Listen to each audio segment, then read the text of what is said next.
Salam əziz şagirdlər, Salam əziz abituriyentlər, mən Nihat müəllim. mən də Volkan müəllim Bugün VN-Gauss Akademi olaraq YouTube'a ilk videonu təqdim edirik. və ilk videomuzun mövzusu OTK 9-cu sinif buraxılış sınavı olacaq. Gəlin izahlara keçək. Deməli, bizə bu suala deyir ki, AB və CD düz xətləri O nöqtəsində kəsişir. Deməli, 2 dənə düz xətt çəkirik və sonra isə bunları adlandıraq. AB və CD. Kəsişmə nöqtəsini O olaraq qeyd edib, AOC-ni bizə verib, daha sonra verməyib, buna bir A bucağı deyək və avtomatik bunun qarşı bucağı da A olacaq, çünki qarşılıqlı bucaqlar bir-birinə bərabərdir. Daha sonra isə BOD bucağını da elə eyni şəkildə biz A ilə işarələmiş olduq avtomatik. A ilə A-nın cəmi olacaq 2A bərabərdir 72 dərəcə və buradan A çıxır 36 dərəcə. Bizdən BOD-nin BOC-yə nisbətini soruşur, yəni qonşu bucaqlar bir-birinə nisbəti. Təbii ki, biri 36 ise digərini tapanda biz 180-dən çıxırıq, çünki qonşu bucaqların cəmi 180 dərəcədir. 180-dən 36 çıxdığımız zaman qalacaq 144. BOD bucağı deməli ölçüsü oldu 36 dərəcə və digər bucaq BOC oldu 144 dərəcə. O kəsiş nöqtəsi onu da qeyd eləyək orada. Aha, kəsişmə nöqtəsi bu hissədir və O ilə adlandıraq. 36-dan 144, elə 36-nın özünə ixtisar gedir. Aşağı 4, yuxarıda 1 qalır. Yəni 1-in 4-ə nisbəti D variantı. Növbəti sualda bizə deyir ki, A natural ədədi üçün EKOB 2A 3A-nı hesablayın. Deməli, birinci 2A və 3A-nı vurğularına ayırmaq lazımdır ki, bunun ortaq bölənlərini tapaq. A-ya böldüyümüz zaman solda 2, sağda da 3 qalacaq. Daha sonra isə Venn diaqramı çəkirlər. Venn diaqramı çəkdikdən sonra da hər ikisində ortaq olan hissəyə A yazıram, çünki A hər ikisində də var. Sol tərəfə 2, sağ tərəfə də 3 yazıram. Və əkub tapdığım zaman hamısını bir-birinə vururam. 2 dəfə 3-ün 6, yanına da A-nı qoyduğumuz zaman cavab 6A, C variantı. Deməli, növbəti sualda bizə deyir ki, çevrənin AB və CD vətərləri M nöqtəsində kəsişir. AM 8, BM 3. Ümumiyyətlə, çevrənin bir dənə çəkək. Deməli, daha sonra isə üzərlərində hamısını qeyd edək. Deməli, bu AM olsun. AM. Və bir dənə də CM çəkək. CD. Bəli. Və bunlar M nöqtəsində kəsişirlər. Bu kəsişmə nöqtəsini M olaraq qeyd edək. Düz istəyirəm AB çevrəsi. Aha, AB. Bunu bir dənə düzəliş edək. Bəli. AB-ni bizə deməli neçə verib? AM-i hissəsini 8. Daha sonra isə CM hissəsini 4 verib. BM 3 olur və bizdən CD-ni soruşur. CD-ni tapmaq üçün təbii ki, MD-ni tapmaq lazımdır ilk əvvəl. Bura bir dənə X deyək. Bu çevrənin qaydasında var və qaydasına görə 8 vurulsun 3 bərabər olmalıdır 4 vurulsun X-ə. Buradan 8 dəfə 3-ün eləyəcəyi 24 bərabərdir 4X. 24-ü 4-ə böldüyümüz zaman X alacağıq 6. Əgər X-imiz 6-dırsa, bizdən CD-nin axı hamısını soruşur. Hamısını tapmaq üçün də 4 ilə 6-nı toplayırsınız, eləyir 10. Keçək 34-cü suala. Mən davam edeyim. OC şüası AOB bucağının tənböləni. Bir dənə AOB bucağı çəkək və deyir OC şüası həmin bu bucağın tənbölənidir. Tənbölən işarəsini burada qeyd edək. Tənbölən isə alfa deyək. OD şüası isə AOC bucağının tənböləni olarsa, OD isə AOC-nin tənbölənidir. Bu da olsun OD. Bu da bu bucağın tənbölənidir. AOD bucağının BOD bucağından neçə dəfə kiçik olduğunu deyir tapın. AOD bucağının BOD bucağından neçə dəfə kiçik olduğunu tapın deyir. Gəlin bu alfanı da belə qeyd eləyək. Burada biz görürük ki, AOC bucağı bir alfadır. AOC bucağı. Və həm də 2 betdadır. Düzdür? Deməli, bizim tənbölən olduğuna görə BOC bucağımızda 2 betdə olacaq. Düzdür? AOD bucağı isə mənə deyir AOD bucağının BOD-yə nisbəti. AOD bucağın baxın budur. Bunu başqa bir baxın. AOD bucağın budur. Beta. BOD bucağı isə BOD. BOD bucağım isə Bu 2 betdə, bu da 1 betdə. Olacaq 3 betdə. Deməli cavab verəcək 3/1, yəni 3 dəfə kiçikdir. A variantı. Keçək 35-ci suala. Müxtəsər vurma düsturlarında olan sualdır və test imtahanlarda qarşımıza çıxır. Həm buraxılış, həm OTK sınaqlarında olsun. Yuxarının kublar cəmi kimi açacağıq. A Bəli. kubu sayəsinin B kubunun düsturu ilə. A topla B, A kvadrat çıx AB topla B kvadratı və aşağıya qısaca edəcək. Gəlin yazaq. X topla 3y x kvadratı birincinin kvadratı çıxılsın. Birincinin ikinciyə hasili və topla ikincinin kvadratı. Bunu yazmalıyım. Biraz kiçildəyim. Bəli, kiçildəyik, bəli. Və biz buradan görürük ki, sürətlə məxrəc burada ixtisar gedir və cavab qalır x topla 3y. Cavab A variantı. Gəlin isə 36-cı suala. Köklərə aid belə bir rahat sual düşüb. Biz bilirik ki, kök 9-dan 3 çıxır, kök 16-dan 4 çıxır və kök 25-dən 5 çıxır. Gətirib yerinə qoyaq. 2 vurulsun 3 topla 5 vur 4 çıx 3 vur 5. Bu da elədi 6 topla 20 çıx 15.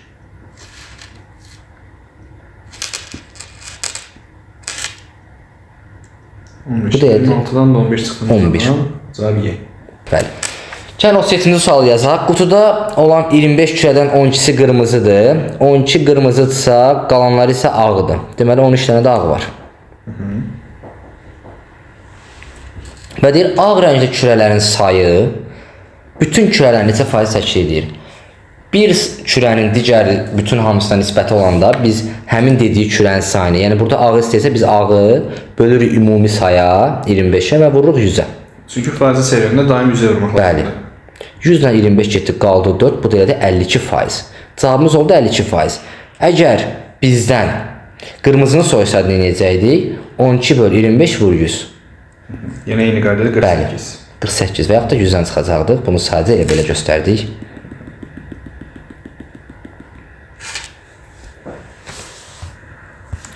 Digər sualı Volkan müəllim yazacaq. Deməli 38-ci sualda bizə deyir ki, boş olmayan A və B çoxluqları bərabər çoxluqları üçün 2n A üstəgəlsin MB və n A kəsişmə B-ni tapın.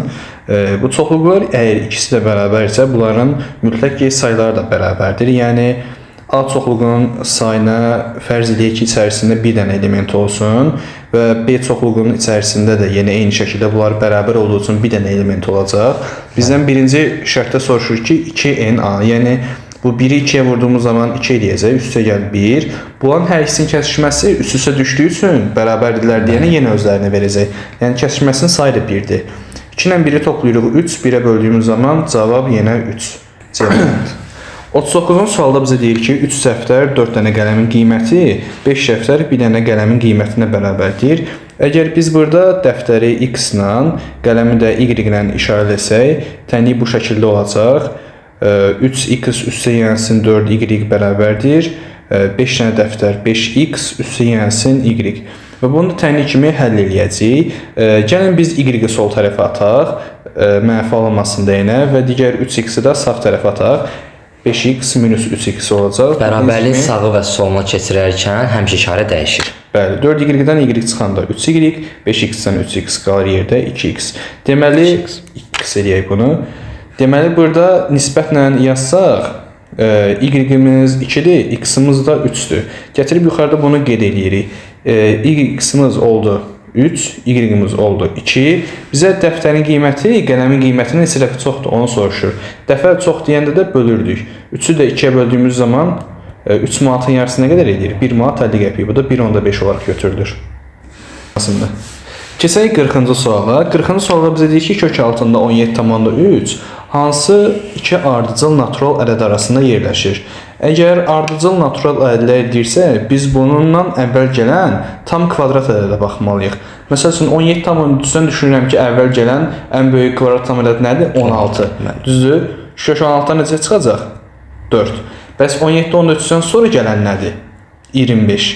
Buradan da 25-dən çıxır 5. Deməli, bu 4 ilə 5-in arasındadır. Bu sual tipləri ümumiyyətlə uşaqlara çox çətin gəlir. Əslində həlli kifayət qədər asandır. Bəli. Məsəl üçün bir dənə başqa nümunə deyək. Kök altında 7.5 verilmiş olsun bizə. 7.5-dən əvvəl gələn ən böyük kvadrat ədəd nədir? Kök altında 4. Kök altında 4-dən neçə çıxacaq? 2. Ondan sonra bəs gələn nədir? Kvadrat ədəd. O da 9. 9-dan neçə çıxır? 3. Yəni bu da olacaqdı 2 və 3-ün arasında. Bu suallar buraxışa tez-tez düşür. Yəni ulduzlamağınızı tövsiyə görürəm. İndi isə növbəti sualı Nihat müəllim, buyurun siz davam edin. Təşəkkürlər Volkan müəllim. 41-ci suala keçək. Və oturacağına bitki xarici bucağı 130 dərəcə olan bərabəryanlı bucağın böyük daxil bucağını tapın. Həm xarici bucaq deyir, həm bərabər yanlı.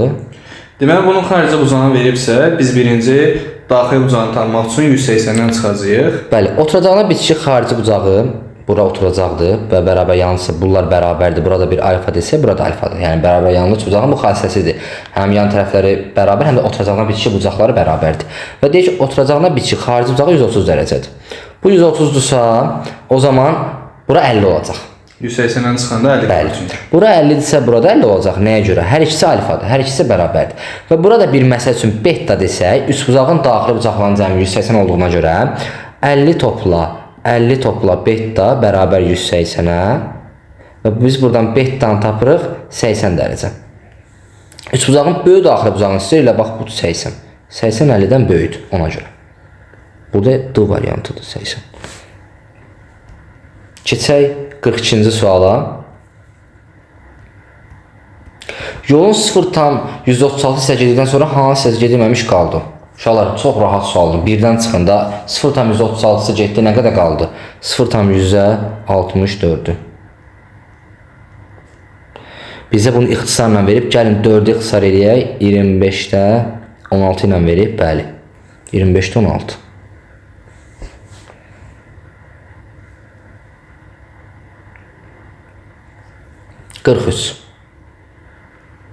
Həqiqətən Volkan müəllim fikir versə asan düşür. Yəni bugünkü o texnikanın. Dəhşət asandır yəni. A-nın hansı qiymətində ax kvadratı çıx 5x topla 7 çoxhəddisin əmsalları cəmi 6 olar. Çoxhəddin əmsalları cəmi baxın bu x kvadratın qabağındakı a, x-in qabağındakı -5 və bu 7. Sərbəst həddə həmişə çoxhəddində əmsal sayılır. Bunları toplayıb neçəyə bərabər edirəm? 6-ya. -5-in üzərinə 7 gələndə eləyir müsbət 2, bərabər eləm 6-ya. A da bərabər 6-dan 2 çıxıram 4. Deməli, A-nın 4 qiymətində, A əgər 4 olsa, mənim bu çoxhədin əmsalları cəmi 6-ya bərabər olar. Bəli. Bu səhifədə bitdi. Yəni, digər səhifədən buyurun Volkan müəllim. Modul tənliyi düşüb. Modul və tənlikdə bildiyiniz kimi bir dəfə özünə, bir dəfə də əks işarəsi qiymətinə bərabər edir. Yəni burada bizə 5 veribsə, bir dəfə 5-ə bərabər eləyəcək tənliyi, bir dəfə də -5-ə. Əgər modul tənlik böyük bərabər 0 olarsa, kiçik bərabər 0 olarsa boş çoxluqdur cavab. Çünki moduldan mənfi də çıxmaz. Bəli. Deməli 2x minus 11 bərabər olacaq -5-ə. Birincidə həll etdiyimiz zaman 2x bərabərdir 16, x alırıq 8. İkincidə x bərabərdir -5 müsbət 11 isə 6 verəcək. X də buradan çıxacaq 3. Bizə tənliyin köklərinin hasilini soruşuna görə 8 ev üçün 24.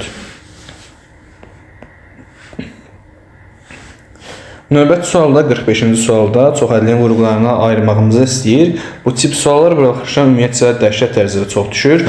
Birinciliyə A-nın kvadratı kimi, digərinə də B-nin kvadratı kimi baxmaq lazımdır. Yəni birincini hələ olduğu kimi yazırıq çünki üzərində kvadrat var. Amma digərinə diqqət etsəniz görürsünüz ki 4y üstü 4-dür. Bunun da nəyin kvadratı olduğunu düşünmək lazımdır. 4 nəyin kvadratıdır? Təbii ki 2-nin. Tam cəbri ifadelərdə y üstü 4 nəyin kvadratıdır? Y kvadratının kvadratı. Çünki bu şəkildə mötərizəli olanda üstlər həmişə bir-birinə vurulur. Bəli. İndi bunu A-nın kvadratı çıxılsın B-nin kvadratı kimi açırıq. Düstur necə idi? Bir dəfə A çıx B, bir dəfə də A üstə gəl B. Yəni olacaq x minus 2 çıxılsın 2y kvadratı. Bir dəfə də x minus 2 üstün gəlsin 2y kvadratı. Bu da hansı variantdır? Və uşaqların ən çox səhv elədiyi burada indi olmuyor. Xoşbəxtlikdən mənfini o mötərizəyə vurub açanda işarənin dəyişməsidir. Mötərizə vurma düsturudur. Bax, o uşaqlar orada yəni diqqətli olun. Bax, bu sınaqlarda da biz belə şeylərə fikir veririk. Siz də həmişə fikir verin belə şeylərə. Cavab? Cavab Y-dir. Bəli. Tabii etdim. İndi isə keçək növbəti sualın izahına. Deməli, növbəti sualımız 46-cı çevrə sualıdır. Bizə deyir ki, çevrənin AB diametri ilə 30 dərəcəli bucaq əmələ gətirən AC vətərinin uzunluğu 18 kök 3-dür. Deməli, bir dənə çevrə çəkək. Daha sonra isə üzərində vətər qeyd edək. Vətərin uzunluğunu bizə 18 kök 3 verib. Buna yazın 18 kök 3. Bir də bu çevrənin AB diametri ilə bir dənə də mütləq ki, diametri çəkmək lazımdır. Və bu hissəni də 30 dərəcə verib. Deməli, bizdən çevrənin radiusunu soruşursa, daha sonra biz baxın bu hissəni birləşdirəcəyik. Nəyə görə? Çünki bunun özü də əslində bir radiusdur. Yəni baxın bu iki hissə əgər radiusdursa, nə yaranmış olur? Bərabəryanlı üçbucaq yaranmış olur. Bayaq Nihad müəllimin də izah elədiyi kimi, bərabəryanlı üçbucaqda təkcə tərəflər yox, həm də oturacağı bitişik bucaqlar bərabərdir. Yəni bu sağ tərəf 30-dursa, sol tərəf də eləyəcək 30. 30 30 60. Üçbucağına daxil bucaqların cəmlisi dərəcə idi 180. 180-də 60 çıxdığımız zaman bura qalacaq 120. Daha sonra isə 120 30 30 qaydasını istifadə edirik. Əgər oturacaq 18 kök 3-sə, mütləq ki, bunun tərəfləri 18-dir. Əgər məsəl üçün oturacaq 6 kök 3 olsaydı, tərəflər 6 6 olacaqdı. Oturacaq yox. Və birbaşa sizə tərəf versəydi 10 10 10 qabağa olacaqdı 10 kök 3. Bir dənə sizdə burada boş sahə var. Burada yazaq uşaqlar üçün. 120 30 30-un qaydasını. Bir dənə yazaq uşaqların üçün. Deməli, bu hissə 120 olarsa, sol və sağda 30-30 olarsa, yəni ümumi qayda olaraq yazıram. X qabağa da kök 3-ə vurursunuz, X kök 3. Bəli. Bu da o misaldır. Deməli, növbəti sualda bizə deyir ki, katetləri A və B olan düzbucaqlı üçbucağın hipotenuzu S olarsa, burada biz Pifaqor düsturundan istifadə edəcəyik. Pifaqor düsturuna əsasən A-nın kvadratı üstəgəlsin B-nin kvadratı bərabərdir S-nin kvadratına. İndi isə gəlirik mövzu xaricdən çıxarmadan istifadə edəcəyik. Yuxarıda gördüyünüz kimi 7A kvadrat üstəgəlsin 7B kvadrat. Hər ikisində 7 var da. Bu 7-ni çıxarıb çölə. Yerdə qalır A kvadrat üstəgəlsin B kvadrat. Burası çölə çıxarmadığımız nə idi? 5C kvadratı. Aşağıda nəyə çıxarmaq olar? Hər ikisində 3 var. 3'ü çıxardım. Yeni qalır A kvadrat üstəgəlsin B kvadrat. İndi yuxarıda da bizə bərabərlik daxil verib A kvadratla B kvadratın cəmi C kvadratla bərabərdir. Gətirib yenə qoyuruq. Bəli. Yerinə boyunda olacaq 7 dənə C-nin kvadratı üstəgəlsin 5C kvadrat. Aşağıda 3C kvadrat çıxılsın C kvadrat. 7-nin üzərinə 5 gəldiyimiz zaman eləyir 12C kvadrat. Burada bəzən uşaqlar çaşır, deyir C kvadratın qabağında heç nə yazılmayıb da. Bu necə çıxar? Əslində burada görünməyən 1 var. 3C kvadratdan 1 dənə C kvadratdan çıxanda yerdə qalır 2 dənə C kvadrat. Təbii ki, C kvadratlar burada ixtisar gedir. 12-ni 2-yə böldüyümüz zaman cavab 6. İndi isə Nihad müəllim növbəti sualı siz buyurun yazın. Bəli, yazaq. Yəni belə xüsusi yeni bir tip sual yoxdur, elə eyni tipli suallar da hamısı. 48-ci sualla davam eləyək.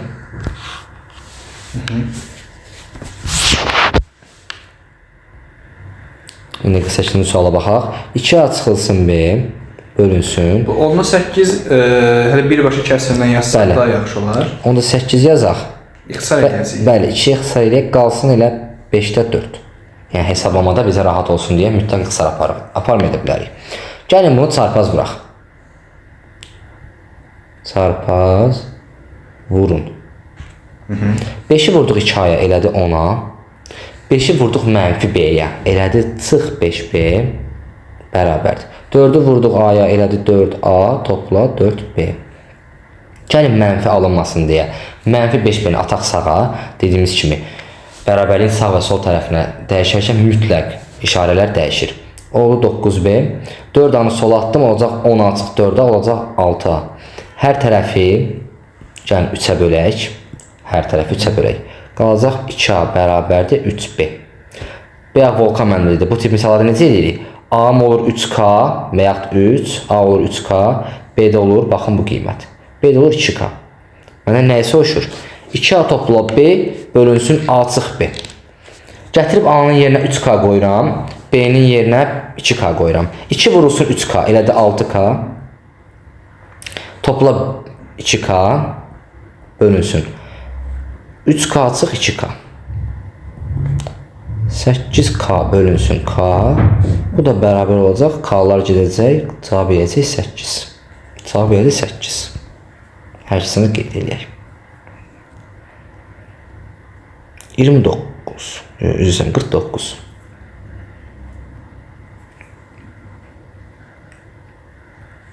Yeni tip sual oxşuyur. Yəni topluda yoxdur. 24 ədədin natural bölənlərindən ibarət sıranın ədədi ortasını tapın. Hə, bəli. Bu artıq maraqlı sualdır. Gəlin başlayaq 24 ədədin natural bölənlərini tapmağa. Yəni 24 nəyə bölünür? 24-ün natural bölənləri 1, 2, 3, 4, 6, 8, 12 və 24. Düzdür? Həm natural ədədləri, həm də həqiqi ədədləri birləşdirib ortaya bir sual yaradıblar. Bəli, bu maraqlı sualdır. İndi bizdə bunu deyir ki, tapdıq biz ədədləri. Ədədi orta nəyə deyilir bəs? Ədədi orta adlar verilən ardıcıllığın, verilən çoxluğun elementlərinin cəminin sayına nisbəti. Burada biz gəlin cəmləyək. Yəni 1 topla, 2 topla, 3. Bunu nəyə bölməliyik? 8-ə. Bəli, sayına, yəni 8-ə. 1, 10, 16, 24, 30, 48, 60 bölü 8. Bu da elədir 15 bölü 2, cavab elədir 7 tam, onda 5. Kodlaşdırmada da birinci 7'ni kodlaşdırırsınız, daha sonra vergülü, daha sonra da 5'i. Gəlin 50-ci suala baxaq. 3,2 ədədinin tam hissəsi A, kəs hissəsi B olarsa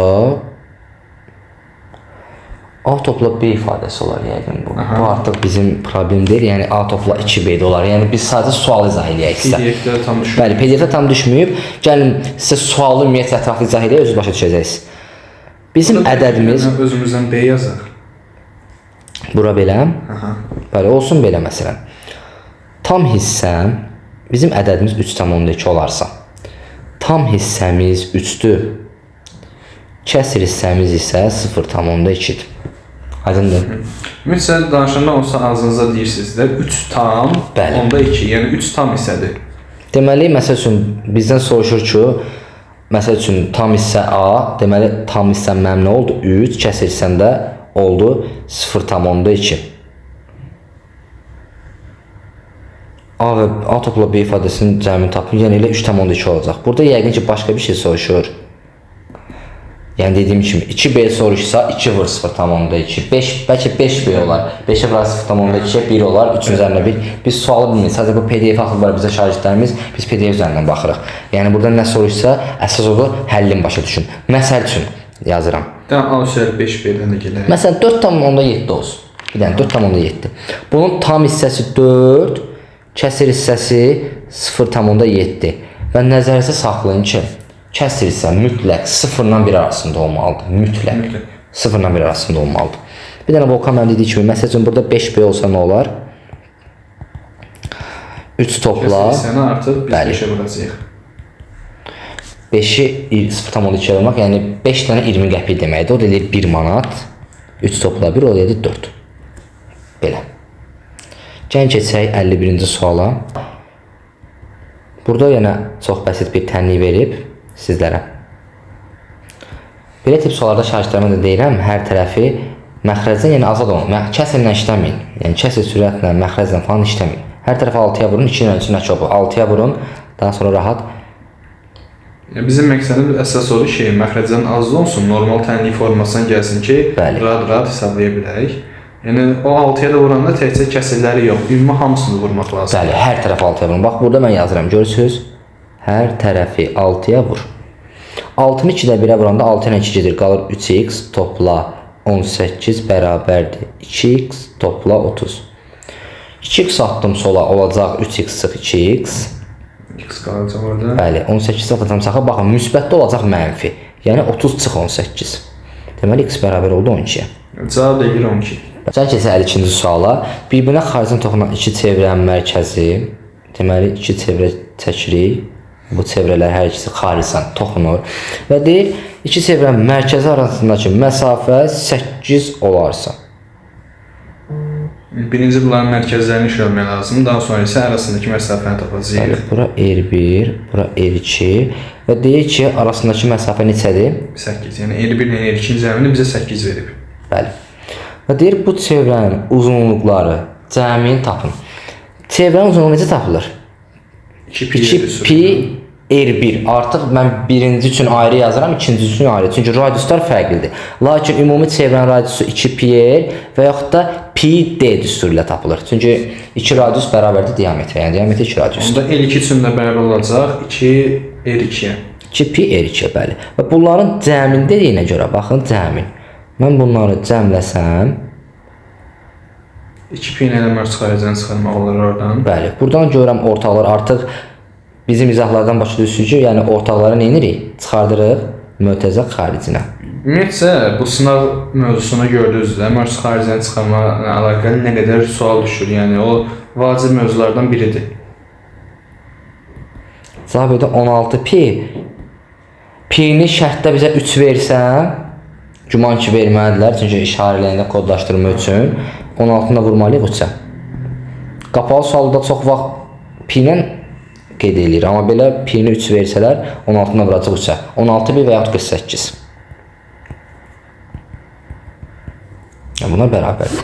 Növbəti sual verək Volkan müəllim yazsın 53-cü sualdan. Növbəti sualda deməli bizə deyir ki, kiçik kateti 6 sm olan düzbucaqlı üçbucağın kiçik katetin hipotenuz üzərindəki proyeksiyasını tapın. Proyeksiya ümumiyyətcə deyəndə biz oradan hündürlük endirməliyik. Kiçik kateti işarəliyə 6 ilə, daha sonradakı üçbucağın kiçik katetin hipotenuzun üzərindəki proyeksiyası. Yəni baxın bu hissədən bir dənə belə düzbucaq endirəcəyik. Bax bu hissənin kölgəsi düşəcək bax bu hissəyə. Bunu da bizə 4 verib. Daha sonra isə bizə böyük katetin hipotenuz üzərindəki proyeksiyasını soruşur. Yəni baxın bu sağ tərəfi. İndi deməli bunun düsturu necədir? Biz bura bir dənə x desək, 6-nın kvadratı bərabər olacaq 4 vurulsun hamısına. Hamısı nədir? 4 üstəyənsin x. 6-nın kvadratı 36 bərabərdir 4 vurulsun 4 plus x. Bunu qəti şəkildə vurub açmırsınız. Hələ 36 ilə 4x-lər gedəndə özü sol tərəfdə qalacaq 9. Yəni 9 bərabər olacaq 4 plus x-ə. 9-dan 4 çıxırıq, x-imiz eləyir 5. Bizdən də həmin x soruşmurdu, cavab da eləyəcək 5. Yəni, çox bəsit yəni sualda. Bu hələ tələb olunan sualdır Volkan müəllim. Bəli, bəli. Son 3 sual ya da 5 sual səhv eləmirəmsə hələ tam tələb olunan suallardandır. Bəli. Belə son 3 sualdır, hələ tələb olunandır. Çox güman ki 99%. 54 sualda bizə deyir ki 16 üzəri 8. Birinci bunu 2 üstü qüvvət kimi yazmaq lazımdır. 16 2 üstü 4-dür. 16-nın üzərində 8 olduğu üçün bu şəkildə qeyd edirik. Və möhsənin üzərində olanda üstə daim vurulur. 4 və 8-in eləyəcək 32. Bizə daha sonra isə 1000-də 125 verir. 1000-də 125-də ümumiyyətlə əslində əzbər bir şeydir. Yəni sizin görməyiniz üçün mən yazdım. Bunu ixtisar edəndə 1000-in içində 125 8 dəfədir. 8-ə 1 qalır. 8-ə 2 üstü 3 deməkdir. Daha sonra isə bizə deyir ki, ədədin hissəsi. Ədədin hissəsi deyəndə daim onları bir-birinə vururuq. 2 üstü 32 vurulsun, 1 bölünsün 2 üstü 3. Burada biri bölmə olduğu üçün, məxrəci olduğu üçün ixtisar gələcək. Yəni bölmədir. Bölünən üstlər nə olur? Çıxılır. 32-dən 3 çıxanda yerdə qalacaq 2 üstündə 29. Bu bizim A ədədimizdir. Və daha sonra bizə deyir ki, A ədədi A bölünsün 32 üstü 6 ədədini tapın. 32 də 2 üstü 5-dir. Bunun üzərində bizə verib 6. A ədədində yuxarıda qeyd eləyək 2 üstü 29. 5 dəfə 6-nın eləyəcək aşağı isə 2 üstü 30. Və daha sonra ixtisar eləyəcək. 30-dan da 29 dənəsi gedəndə aşağıda qalacaq 2 üstü 1, o da 2 eləyir. Yuxarıda heç nə qalmırsa 1 yazırıq. Bu da 2 ilə 1 eləyir. Yəni 0,5. Cavabı da həmişə onluq kəsrlə qeyd eləyin. Çünki cavablar kodlaşma vərəqində o şəkildə verilir. Bu amma açıq sualdır, burada ehtiyac yoxdur. Volkan ümumi olaraq deyirsən. Deməli, növbəti sual olaraq 55-ci sualın izahını keçək. A natural ədədi üçün 6 üstəyənsin 15 bölünsün 2-1 kəsinin ən kiçik natural qiymətini tapın deyir. Biz bunu vurğularına ayırmalıyıq. Necə? Aşağı əgər 2-1-dirsə, yuxarında bu formaya gətirmək lazımdır ki, bunlar ixtisar geçsin. Gördüyünüz kimi 2 normalda 1-dən 2 dəfə böyükdür də. 6 da neydən 2 dəfə böyükdür? 3-dən. Bunun çıxılsın 3 yazıram. -3 üçün nə mənəm ki müsbət 15 alım? Üzərinə 18 gəlmək lazımdır. Daha sonra isə mövzu xaricindən yuxarıdan 6 və 3-dən hər ikisindən 3-ü çıxarıram. Yerdə qalacaq 2a minus 1 üstə gəlsin 18. Bölünsün 2a minus 1. Bunda 2 dənə kəsrin qiyməti kimi parçalayacağam. Birinci 3 vurulsun 2a minus 1-i 2a minus 1-ə böləcəm. Eləyəcək 3 tam. Üstə gəlsin. Bölünməyən hissə nədir? 18. Bölünsün 2a minus 1. Bizə deyir ki, bu kəsrinin ən kiçik tam qiymətini tapın. Ən kiçik tam qiymət olması üçün A bizdə ümumiyyətcə bu 18-18-ə bölməliyik. 1 alınmalı ki, 3-ün üzərinə 1 gələ 4 olsun. Yəni biz orada A-nı tapmalıyıq. Amma bizə A-nın natural qiymət olduğu verilir. Bəli, yəni ona bir diqqət etməliyik. 2A minus 1 əgər 18-ə bərabər olanda A-mız natural ədəd çıxarsa, o zaman yaza bilərik. Buradan da 2A-mız 19 eləyəcək. Gördüyünüz kimi 19-u 2-yə bölmək olur əslində, amma natural ədəd alınır. Ona görə biz 18-i daha fərqli bir rəqəmə bölmək lazımdır. 2-yə. Yəni 9 olmalı deyə bil ki, biz onu 9. Yəni bunu 9 olaraq götürəcəyik. Bəli. Deməli, buradan da mənfi 1-ə sağlatanda yenə müsbət olacaq. Bunlar toplanacaq, eləyəcək 10. A da buradan çıxacaq 5. Yəni A-nın 5 qiymətində bu kəsr ən kiçik qiymətini alar. Belə əziz şagirdlər və izləyicilər, bizim bu YouTube kanalımızın ilk videosuydu. Bizə dəstək olmağı, yorum yazmağı, kanala əsas abunə olub, video like atmağı, yaxınlarınızla paylaşmağı, bunları yaddan çıxartmayın. Biz də baxaq, həvəslənək və videoları da çəkməyə davam edək. Və aşağıda yorumlar bölməsində növbəti hansı mövzunun izahını görmənizi istəyirsinizsə qeyd etməyiniz daha yaxşı olar. Bəli. Bu günlük bu qədər. Yenə bir daha kanala abunə olub, video like atmağı yaddan çıxarmayın. Sağ olun, salamat qalın.